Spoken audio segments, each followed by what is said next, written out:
but it was never before or since as true collectively. I think we were all being tested together, and it was the last time, not just in Britain, but in many nations around the world, that an entire nation, an entire civilization was tested together.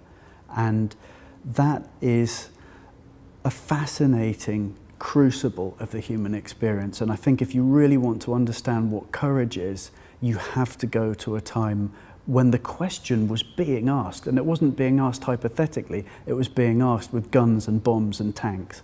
And if you look at anyone's family, they were affected by the Second World War. I mean, it was a world war. That means that everyone who's alive now, their DNA has somehow made it through that war. So we're the result of an enormous number of happy and sad coincidences that war caused to come about. And the people who aren't sitting here now, that's also a result of that war. There are so many people who are not in the room because of the Second World War. That is why it's interesting.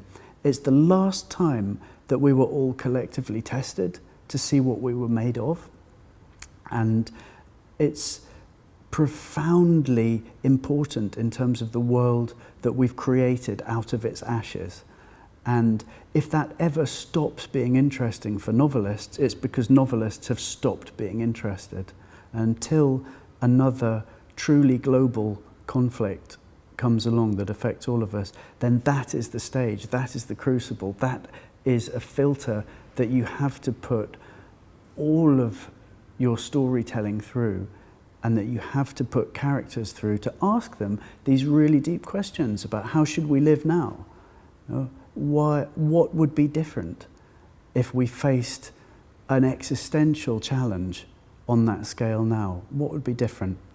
And to the extent that every novel that's ever written is about the time of the novelist rather than about the time it's being written about, it would really surprise me if every generation of novelists didn't feel that they had to step up to that stage and write a story about the Second World War, because it's who we are, it's what we're from, and it's a gateway to understanding what we can be again.